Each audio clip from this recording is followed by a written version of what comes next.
देखने वाले हैं क्लास 9th भारती भवन बुक से बायोलॉजी के फर्स्ट चैप्टर कोशिका जीवन की आधारभूत इकाई।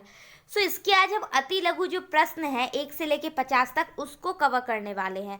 फर्स्ट क्वेश्चन है हमारा कि कोशिका को सर्वप्रथम किस वैज्ञानिक ने देखा, और इसका उत्तर है कि कोशिका को सर्वप्रथम रॉबर्ट हुक ने देखा। फिर है कोशिका को जीवन की संरचनात्मक एवं क्रियात्मक इकाई क्यों कहा जाता है। तो यहाँ पे देखिए, कोशिका जीव द्रव्य से बनी एक रचना है जिसमें विभिन्न रासायनिक तत्व संयोजन और यौगिक के रूप में उपस्थित रहते हैं, इसलिए कोशिका को जीवन की आधारभूत संरचना एवं क्रियात्मक इकाई कहते हैं। थर्ड क्वेश्चन है कि कोशिका भित्ति कहाँ पाई जाती है। तो कोशिका भित्ति पादप कोशिका में पाई जाती है। कौन से कोशिकांग में सक्रिय श्वसन स्थल है। तो माइटोकॉन्ड्रिया जो है वो कोशिका का श्वसन स्थल है। फिफ्थ नंबर क्वेश्चन है कि किस कोशिकांग को आत्महत्या की थैली कहा जाता है। तो ये आप देखो कॉम्पिटिशन वगैरह में भी ये क्वेश्चन आते हैं। तो लाइसोसोम को क्या है, आत्महत्या की थैली कहा जाता है। और ये अगर आपको पढ़ना है ये चैप्टर तो आप वो भी हमारे चैनल से पढ़ सकते हो, जहाँ पे आपका सारा डाउट क्लियर हो जाएगा। फिर आपको ये अलग से याद नहीं करने पड़ेंगे क्वेश्चन आंसर। कोशिका के अंदर प्रोटीन संश्लेषण कहाँ होता है। तो प्रोटीन संश्लेषण जो है वो राइबोसोम में होता है। फिर लवक कहाँ पाए जाते हैं। तो आंसर हो जाएगा लवक पादप कोशिका में पाए जाते हैं। देखो, वैसे कोशिका जो पेड़ पौधे में होते हैं उन्हें पादप कोशिका कहते हैं, और जो जीव जंतु में होते हैं उन्हें जंतु कोशिका कहते हैं। कोशिका के किन्हीं 2 अंगों के नाम लिखे जिनमें डीएनए पाया जाता है। तो आप देखो, गुणसूत्र जो होता है और क्रोमोसोम होता है, दोनों में डीएनए पाया जाता है। फिर है कि भोजन के संपूर्ण ऑक्सीकरण किस कोशिकांग में होता है। तो हम जानते हैं कि माइटोकॉन्ड्रिया में भोजन का क्या होता है, संपूर्ण ऑक्सीकरण होता है। 10 नंबर क्वेश्चन है कि कोशिका भित्ति तथा कोशिका झिल्ली में मूल अंतर क्या है। कोशिका भित्ति पादपों में होती है जबकि कोशिका झिल्ली मनुष्य तथा जीव जंतु में होती है। आप देखो, कोशिका भित्ति जो होता है वो सिर्फ पादप कोशिका में यानी पेड़ पौधे में ही पाया जाता है, और जो जंतु कोशिका होती है उसमें कोशिका झिल्ली पाए जाते हैं, जिसमें जानवर आ जाते हैं विभिन्न प्रकार के, मछली वगैरह, मनुष्य भी उसी में आता है। चलिए 11 नंबर क्वेश्चन देखते हैं कि कोशिका झिल्ली को चयनात्मक परागम्य झिल्ली क्यों कहते हैं। तो इसका आंसर हो जाएगा कि कुछ वस्तुएं उसके आय पर आसानी से आ सकती है, जो कि इस झिल्ली द्वारा ही पदार्थ अंदर या बाहर आ जा सकते हैं, तो इसको चयनात्मक परागम्य झिल्ली कहते हैं। आप देखो, कोशिका में कुछ चीज़ें अंदर आती है, कुछ चीज़ें बाहर आती है। जैसे आप देखो, हमारी बॉडी से पसीना बाहर आ जाता है, लेकिन ऐसा तो नहीं कि अगर हम नहाते वक्त हमारे जो बॉडी है उसमें, मतलब जहाँ से पसीना आता है रोम छिद्र से, वहाँ से पानी वापस अंदर चला जाता है, ऐसा तो नहीं है। तो वो क्या करते हैं कि उन्हें पता रहता है कि किस चीज़ को अंदर लेना है और किस चीज़ को बाहर छोड़ देना है। तो ये जो चयन कर करके ये अंदर बाहर करने देते हैं, वही जो चयनात्मक परागम्य झिल्ली है, इसलिए इसका नाम चयनात्मक परागम्य झिल्ली रखा गया है। फिर है कि क्या पादप कोशिका में सेंट्रोसोम पाया जाता है। तो नहीं, पादप कोशिका में सेंट्रोसोम नहीं पाया जाता, ये सिर्फ जंतु कोशिका में होता है। फिर है गोल्जी उपकरण कहाँ पाया जाता है। तो आंसर हो जाएगा गोल्जी उपकरण पादप तथा जंतु दोनों कोशिका में पाया जाता है। देन ल्यूकोप्लास्ट का कार्य होता है। तो आप देख लो, ल्यूकोप्लास्ट का मुख्य कारण खाद्य संचय करना होता है, यानी जो भोजन होता है उसका संचय करना, मतलब उसको बचा के शायद नहीं, उसको बचाना, ठीक है, मतलब बचा के यूज़ करना। अंतःप्रद्रव्य जालिका कितने प्रकार की होती है। तो आप देखो, अंतःप्रद्रव्य जालिका जो होती है वो 2 प्रकार की होती है, एक खुरदुरी अंतःप्रद्रव्य जालिका और एक सॉफ्ट, जिसको बोलते हैं चिकनी अंतःप्रद्रव्य जालिका, ठीक है। फिर है कौन सी कोशिकांग रचना जीन वाहक है। तो हम सभी को पता है कि डीएनए जो होता है वो कोशिकीय रचना जो है वो जीन वाहक है, यानी एक जनरेशन से दूसरे जनरेशन में वो ट्रांसप्लांट करती है अनुवांशिक गुणों को। क्रोमेटिन धागे कब क्रोमोसोम की तरह दिखाई देते हैं। तो आप देखो, क्रोमेटिन धागे जो होते हैं वो कोशिका विभाजन के वक्त क्रोमोसोम की तरह दिखाई पड़ते हैं। फिर जीन किसे कहते हैं। तो आप देखो, डीएनए की क्रियात्मक खंड को जीन कहते हैं। किसे कहते हैं। तो डीएनए के जो क्रियात्मक खंड है उन्हें हम जीन कहते हैं। क्रोमोसोम का निर्माण किन किन घटकों से होता है। तो आप देख लो, क्रोमोसोम का जो निर्माण होता है वो डीएनए और प्रोटीन से होता है, ठीक है। ये सब देखो, आप अलग से थोड़ी याद करना है, पढ़ते पढ़ते आपको याद हो जाएगा कि क्रोमोसोम का निर्माण डीएनए और प्रोटीन से होता है। जीन किसका वाहक है। तो डीएनए का वाहक है। ये चलिए, केंद्रिका कहाँ पाया जाता है? तो आप देख लो केंद्रिका जो है वो केंद्रक के अंदर केंद्रक द्रव्य में पाया जाता है। कहाँ पे? तो केंद्रक के अंदर केंद्रक द्रव्य में पाया जाता है। फिर 21 क्वेश्चन है हमारा कि किस प्रकार की कोशिका में केंद्रक नहीं पाया जाता है? तो आप देख लो जो प्रोकैरियोटिक कोशिका होती है उनमें केंद्रक नहीं पाया जाता है। फिर एक कोशिका भीतरी तथा बाहरी वातावरण के बीच गैसों का आदान प्रदान किस क्रिया द्वारा करते हैं? तो इसका आंसर हो जाएगा कि कोशिका के भीतरी और बाहरी वातावरण के बीच गैसों का आदान प्रदान को विसरण कहा जाता है, यानी ये जो प्रक्रिया है वो विसरण कहलाती है। पौधे में गैसों के आदान प्रदान की संरचना द्वारा होता है। तो पौधों में जो गैसों का आदान प्रदान होता है वो कोशिका झिल्ली द्वारा होता है। यहाँ पे सॉरी ये गलत है, स्टोमाटा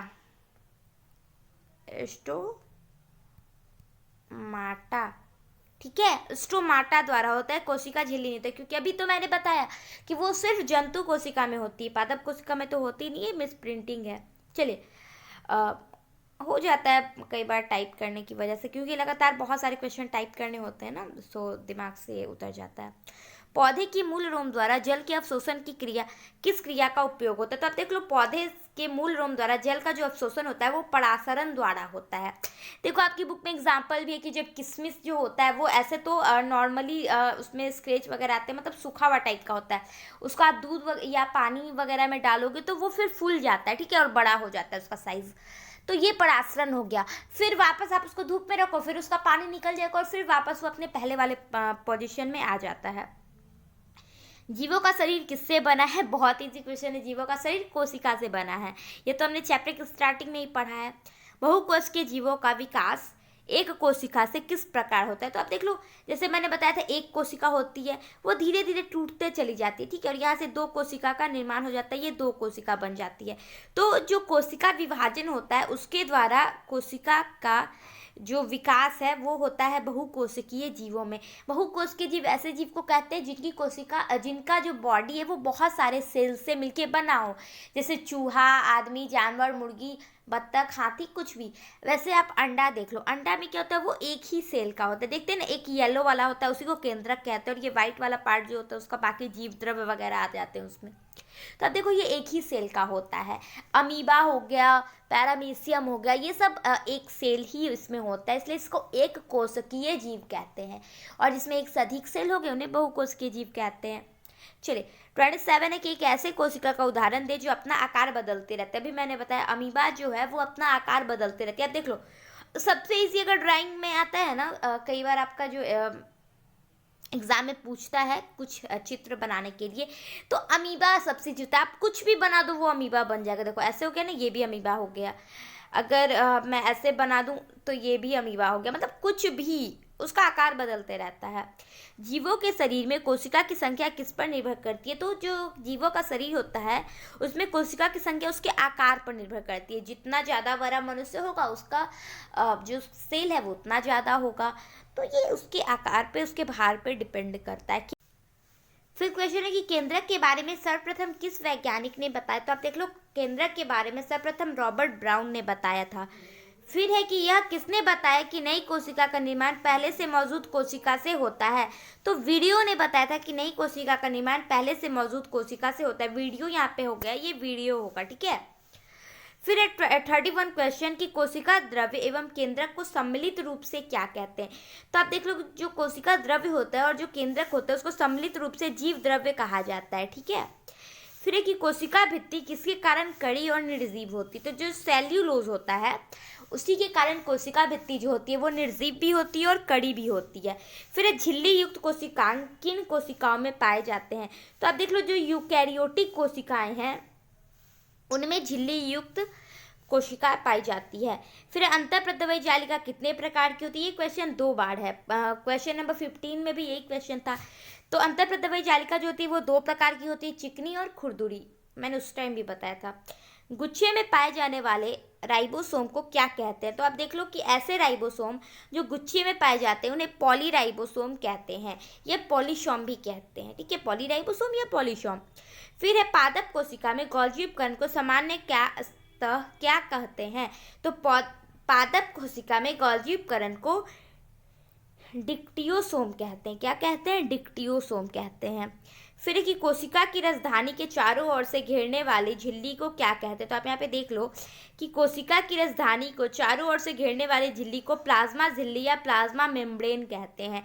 क्या कहते हैं? प्लाज्मा झिल्ली या प्लाज्मा मेम्ब्रेन। 38 नंबर क्वेश्चन की केंद्रक द्रव्य और कोशिका द्रव्य के बीच पदार्थ का आदान प्रदान किन छिद्रों द्वारा होता है? तो ये जो छिद्र है ना, उसको हम लोग केंद्रक कला या केंद्रक झिल्ली कहते हैं। उनके द्वारा केंद्रक द्रव्य और कोशिका द्रव्य के बीच के पदार्थों का आदान प्रदान। अब देखो ये सेल हो गया, ठीक है, ये उसका केंद्रक हो गया, इसमें भी लिक्विड भरा हुआ है और इसमें भी लिक्विड भरा हुआ है, ठीक है, दोनों में लिक्विड भरा हुआ है। तो ये क्या करता है कि ये लिक्विड और ये लिक्विड जिस झिल्ली से आता है इसी को हम लोग केंद्रक कला बोलते हैं या केंद्रक झिल्ली बोलते हैं। यानी इस ये जो एक जाली टाइप की संरचना होती है, इसमें केंद्रक का सारा सामान रहता है। जैसे आप एग में देखो ना, वो जो व्हाइट पार्ट होता है वो उसका केंद्रक होता है, ठीक है, ये येलो पार्ट जो होता है वो केंद्रक होता है और व्हाइट पार्ट जो होता है वो सेल, जिसमें सारे जो भी पार्ट वगैरह आ जाते हैं उसके। तो यहाँ पे आप देख लो कि वाइट वाले में आप देखो, अगर डायरेक्ट आप ऑमलेट अगर बना रहे तो रखोगे ना तो येलो वाला एक जगह ही रहेगा, उसको साथ चम्मच से मिलाओगे ना तो उसमें लगेगा कि कुछ ऊपर एक लेयर टाइप का, तब वो हट जाएगा और अंदर से येलो येलो लिक्विड निकलेगा। तो उसी लेयर को हम लोग केंद्रक कला या केंद्रक झिल्ली कहते हैं। ये मैं समझाने के लिए बोल रही हूँ ना, क्योंकि बहुत बार क्या होता है कि आपको जो याद किया होता है वो आप भूल जाते हो, लेकिन अगर समझा हुआ रहता है ना तो वो आप कभी नहीं भूलोगे, आपको हमेशा ही याद रहेगा। क्रोमेटीन जालिका कहाँ पाई जाती है? तो अब देख लो, जो क्रोमेटीन जालिका होती है वो केंद्रक द्रव्य में पाई जाती है, यानी जो येलो वाला पार्ट है। मैं इसलिए एक का एग्जांपल देती हूँ ना, क्योंकि एक जो होता है हम लोग सब लोग उसको मतलब डेली देख रहे हैं, खा रहे हैं, बना रहे हैं, तो उसके बारे में हम जानते हैं कि उसमें क्या क्या पार्ट होते हैं, तो आप वैसे अच्छे से समझ सकते हो। अब बॉडी का सेल तो आप अभी देखने जा नहीं रहे हो, माइक्रोस्कोप चाहिए, बहुत कुछ चाहिए, सो एक से हम बहुत अच्छे तरीके से समझ सकते हैं। आरएनए का संश्लेषण कहाँ होता है? तो आप देख लो, जो आरएनए है उसका संश्लेषण केंद्रक में होता है। यस, आरएनए का संश्लेषण केंद्रक में होता है। एंड लास्ट पेज हमारा, जिसमें भी 10 क्वेश्चन है वैसे, तो ये हम देखते हैं कि क्रोमोसोम के दोनों क्रोमेटिड्स किस स्थान पर एक दूसरे से संयोजित करते हैं, यानी एक जगह मिलते हैं। तो आप देख लो, क्रोमोसोम के दोनों क्रोमेटिड्स सेंट्रोमियर के द्वारा एक दूसरे से संयोजित होते हैं। किसके द्वारा? तो सेंट्रोमियर के द्वारा। फिर एक क्रोमोसोम के शीर्ष भाग को क्या कहते हैं? तो क्रोमोसोम के शीर्ष भाग को टेलोमियर कहा जाता है, टेलोमियर, ठीक है। मानव शरीर में कोशिकाओं के कितने क्रोमोसोम पाए जाते हैं? तो मानव शरीर की जो कोशिका होती है उसमें 23 जोड़ा यानी 46 क्रोमोसोम पाए जाते हैं। जोड़ा मतलब होता है दो दो का हम जोड़ा लगाते हैं, पेयर, तो 23 पेयर कह दें या फिर 46 क्रोमोसोम कह दें, यानी 46 क्रोमोसोम कह दें या 23 जोड़ा कह दें, सेम है। कोशिका का आकार एवं आकृति किसके अनुरूप होता है? तो आप देख लो, इसकी जो आकार और आकृति होती है ना वो काड़े के अनुरूप होती है, यानी उसको किस तरीके का काम करना है उसी के अनुसार क्या होता है, उसका जो आकार होता है, जो काड़े होता है, आकृति होती है, वो उसके अकॉर्डिंग ही होती है। फिर माइटोकॉन्ड्रिया कहाँ पाया जाता है? तो माइटोकॉन्ड्रिया जो होता है वो कोशिका द्रव्य में पाया जाता है, ठीक है। इसको बिजली घर बोलते हैं कोशिका का। रंगहीन या श्वेत प्लेस्टिड को क्या कहते हैं? तो आप देख लो, जो रंगहीन यानी श्वेत प्लेस्टिड होता है उसको क्रोमोप्लास्ट बोलते हैं। क्या बोलते हैं? क्रोमोप्लास्ट। ये सब मैं बता रही हूँ, सच में आपके लिए बहुत इंपॉर्टेंट है। जब आप जॉब के लिए पढ़ोगे, कंपटीशन वगैरह की तैयारी करोगे, एसएससी, रेलवेज, जहाँ से भी साइंस पोर्शन से क्वेश्चन लिया जाता है, तो ये छोटे छोटे क्वेश्चन अभी आपको नॉर्मल लगते हैं, बट ये पूछे जाते हैं वहाँ पे, और फिर आप याद करोगे, अफसोस करोगे, अच्छा अभी से याद करके रखो। गोल्जी उपकरण में पाई जाने वाले चारों तरफ से झिल्ली से घिरी हुई अनेक समानांतर नालिकाएं का समूह को क्या कहते हैं? तो आप देख लो कि गोल्जी उपकरण में पाई जाने वाले चारों तरफ से झिल्ली से युक्त घिरी हुई अनेक समानांतर नलिकाओं के समूह को सिस्टर्नी यानी कुंडिका कहते हैं। क्या कहते हैं? कुंडिका या सिस्टर्नी, दोनों सेम ही है। फिर 48 नंबर क्वेश्चन की क्लोरोप्लास्ट के भीतर विद्यमान तरल युक्त गुहा को क्या कहते हैं? गुहा मतलब होता है छेद, आप समझ लो, जैसे हम लोग पेट को उदर गुहा बोलते हैं, जिसमें एक होल मतलब स्पेस होता है, होल हम नहीं कहेंगे, स्पेस होता है कुछ सामान को लेने के लिए, सो उसको हम लोग गुहा कहते हैं, सॉरी। तो क्लोरोप्लास्ट के भीतर जो विद्यमान तरल युक्त गुहा को स्ट्रोमा कहा जाता है। स्ट्रोमा, स्ट्रोमा, स्ट्रोमा, याद कर लो। फिर 49 नंबर क्वेश्चन कि किस संरचना के अभाव में वायरस में सजीवों का लक्षण परिलक्षित नहीं होता। तो आप देख लो कि जीवित कोशिका के अभाव में वायरस के सजीवों का लक्षण परिलक्षित नहीं होता। ये देखो, जैसे आप देख लो कि यहाँ पे अगर कोई वायरस है ना, अभी कोविड, आप कोविड को समझ लो, यहाँ पे अगर कोरोना बैठा हुआ है, ठीक है, तो ये हम लोग को तब तक नुकसान नहीं पहुंचाएगा जब तक ये यहाँ से उठ के हमारे बॉडी से संपर्क में नहीं आए। समझ रहे हो? मतलब जब तक वो किसी पेन पे, कॉपी पे है तो वो निर्जीव है। वायरस का ये एक अपना क्वालिटी आप कह लो कि वो जब तक निर्जीव पे रहता है वो निर्जीव रहता है, और जैसे ही हम उसको टच करते हैं, या फिर कोई जानवर हो गया, मतलब कुछ भी जो जीवित है, वो अगर उसके संपर्क में आएगा तो ये यहाँ से उठ के यहाँ आ जाएगा और फिर ये सजीव बन जाता है। तो ये वायरस का एक गुण है, और तब तक वो सजीव नहीं होता जब तक वो एक सजीव प्राणी के ऊपर नहीं आए। फिर फूलों की विभिन्न रंग प्रदान करने वाले पेस्टिसाइड को क्या कहा जाता है? तो लास्ट क्वेश्चन था हमारा, और ये लास्ट आंसर कि फूलों के विभिन्न रंग प्रदान करने वाले पेस्टिसाइड को क्रोमोप्लास्ट बोलते हैं। सो आपका ये कंप्लीट हो गया। फिर आगे की वीडियो आपको जल्दी क्या आप देख लो कि मैं एक दिन में 2-2 वीडियो अपलोड कर रही हूँ, तो आपको लघु उत्तरीय शाम तक मिल जाएगा। Thank you.